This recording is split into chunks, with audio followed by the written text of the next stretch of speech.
एक नगर था, उसका नाम रत्ना नगरी था। उस नगरी में एक सेठ सेठानी रहते थे।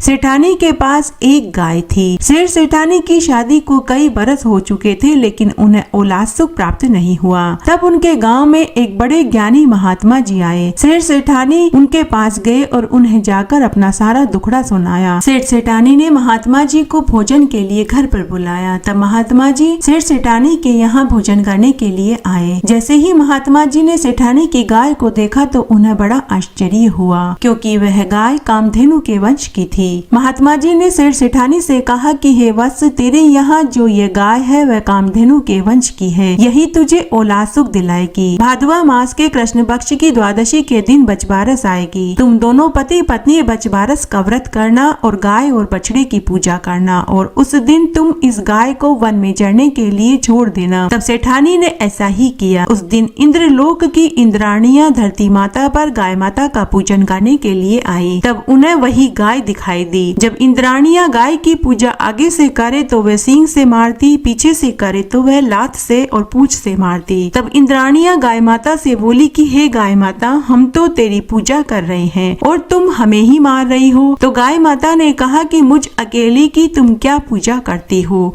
बछड़े सहित गाय दोनों की पूजा करो। तब इंद्र की इंद्राणियों ने दर्भ का बच्चा बनाया और उसे गाय के पास बैठा दिया और उसके ऊपर अमृत के छींटे दिए। फिर इंद्र की इंद्राणियों ने गाय और बछड़े दोनों की पूजा करी और वे इंद्रलोक में चली गई। जब गाय बछड़ा लेकर शाम को अपनी मालकिन सेठानी के घर आई तो सेठानी ने उसे घर में नहीं आने दिया और बोली कि तू अपने लिए बच्चा लेकर आई, मेरे लिए भी बच्चा लेकर आती। तब गाय माता बोली कि मालकिन, इस साल मैंने अपने लिए बच्चा मांगा है, अगले साल मैं आपके लिए भी बच्चा मांग कर लाऊंगी। साल भर बाद जब वापस भादवे के महीने में बचबारस का दिन आया तो उस दिन सेठानी ने पुनः गाय माता को बछड़े सहित वन में चरने के लिए छोड़ दिया। इंद्रलोक की इंद्राणियां पुनः गाय माता की पूजा करने के लिए पृथ्वी पर आई। जैसे ही वे गाय की पूजा करने लगी तो गाय उन्हें मारने लगी। तब इंद्राणियां बोली कि हे गाय माता, पिछले साल ही तो तुझे बछड़ा दिया था, अब तुम्हें क्या चाहिए। तब गाय माता बोली कि पिछले साल आपने मुझे बछड़ा दिया था, परंतु इस साल आप मेरी सेठानी को भी पुत्र दो। तब इंद्र की इंद्राणियों ने दर्भ का बच्चा और दर्भ का ही पालना बनाया और उसे गाय के सींगों से बांध दिया और उसके ऊपर अमृत का छींटा दिया तो बच्चा जीवित हो गया। शाम को गाय माता बच्चा लेकर अपने बछड़े सहित वापस अपने नगर में आई तो सेठ सेठानी ने गाजे बाजे के साथ, मंगल गीतों के साथ गाय और बछड़े का स्वागत किया। पूरे गांव में लड्डू बांटे गए। सेठ सेठानी बच्चे को पाकर बहुत खुश हुए।